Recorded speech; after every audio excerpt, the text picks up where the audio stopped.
దేవుని ప్రేమిడలారా, ప్రశస్తమైన ఉదయకాలము ఆశీర్వాదములు ప్రభువైన యేసుక్రీస్తు నుండి చేరిన మనందరికీ కలుగును గాక.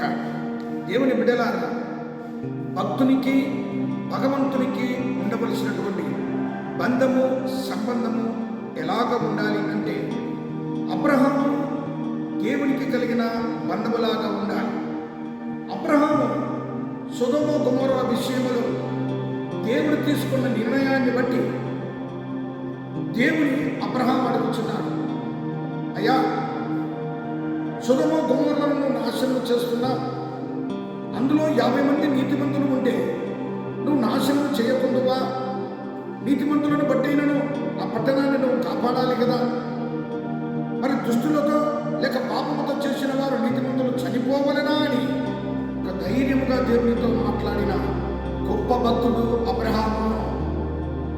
ఎందుకనగా అబ్రహాము దేవుని పిలిచినప్పుడు తెలియని పరిస్థితుల నుండి ఎరుగని ప్రాంతములకు వెళ్ళాడు. గొప్ప నమ్మకంతో విశ్వాసంతో ఎదిగాడు. అందుకే అబ్రహాము దేవునికి స్నేహితుడిగా మార్చబడ్డాడు. దేవుని ఆశీర్వాదాలు పొందాడు. ఒక విశ్వాసంలో ఎదిగి అనేకులకు విశ్వాసంకు తండ్రిగా పిలువబడ్డాడు.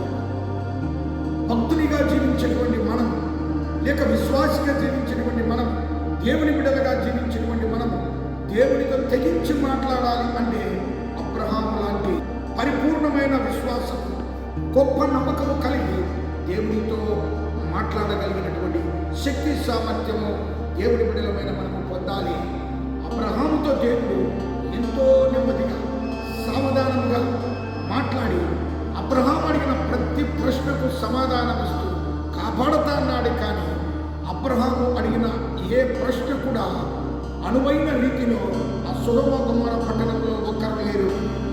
చివరికి మహోన్నతుడైన దేవుని మాట సత్యమని అబ్రహాము గ్రహించి నెమ్మదిగా తన ఇంటికి వెళ్ళిన వాక్యము రాయబడింది. భక్తుడు భగవంతుని అడిగే సమయంలో చాలా ఖచ్చితంగా అడిగే రీతిలో అడిగి దేవుని నుండి సమాధానాలు పొంది నెమ్మదిగా వెళ్ళిపోయాడు.